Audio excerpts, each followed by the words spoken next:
लेखी आश्वासनानंतर शिरढोणचे उपोषण स्थगित. चौकशी समिती 7 दिवसात गटविकास अधिकाऱ्यांना अहवाल सादर करणार. शिरढोण येथील ग्रामपंचायत भ्रष्टाचार प्रकरणी सहाय्यक गटविकास अधिकारी मुकेश सजगाने यांच्या अध्यक्षतेखाली 7 जणांची समिती गठीत करण्यात आली.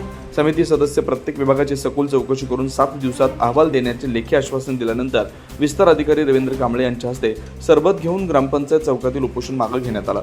येथील ग्रामपंचायतीमध्ये 15व्या वित्त आयोगातील निधी व घरफळा, पाणीपट्टी वसुली व खर्चात झालेल्या आर्थिक गैरव्यवहाराची चौकशी व्हावी अशा मागणीचे निवेदन अविनाश पाटील, पोपट पुजारी, जिल्हा नियोजन समिती माजी सदस्य प्राध्यापक चंद्रकांत मोरे, सुरेश सासने, विश्वास बालिघाटे, बाबुराव मुगळे, विजय सूर्यवंशी आदींनी गेल्या महिन्यात जिल्हा परिषदेचे मुख्य कार्यकारी अधिकारी एस कार्तिकेयन यांच्याकडे केले होते. त्यामुळे मुख्य कार्यकारी अधिकारी कार्तिकेयन यांनी या गैरव्यवहार प्रकरणाची तात्काळ चौकशी अहवाल सादर करण्याचे आदेश शिरोळ पंचायत समितीचे गटविकास अधिकारी नारायण घोलप यांना दिले. त्यामुळे गत आठवड्यात 2 दिवस चौकशी समिती येऊन पुन्हा गायब झाल्यानं तसेच तक्रारदार यांना अहवाल मिळाला नसल्यानं शनिवारी ग्रामस्थांनी उपोषणाला बसले होते.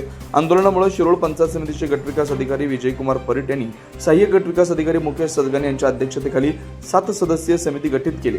सर्व सदस्य विस्तार अधिकारी पदावरील असून अनिल घोडेस्वार विस्तार अधिकारी, महिला बाल कल्याण, पांडुरंग महाडिक विस्तार अधिकारी आरोग्य विभाग, विनायक कोळी शाखा अभियंता बांधकाम, सूर्यकांत कोडोले शाखा अभियंता पाणीपुरवठा, भारती कोळी प्रभारी गट शिक्षण अधिकारी शिक्षण, रवींद्र कांबळे विस्तार अधिकारी ग्रामपंचायत या वेगवेगळ्या विभागाचे प्रत्येक गटीत सदस्यांना स्वतंत्र विभागाचे चौकशीचे आदेश दिलेत.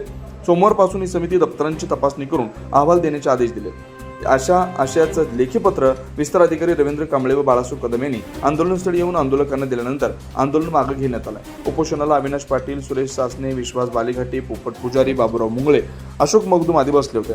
सरपंच सागर भंडारे सोडले तर उपोषण स्थळाकडे ग्रामपंचायतीचे इतर सदस्यांनी पाठ फिरवली. यावेळी माजी सरपंच बाबुराव कोईक, सूर्यकांत कोळी, सुहेल बांदा, विजय सूर्यवंशी, पप्पू कुगे, मनोहर मुजगोंडा, सुरेश शनबर, महादेव सूर्यवंशी, महादेव शिंगे आदींनी भेट दिली.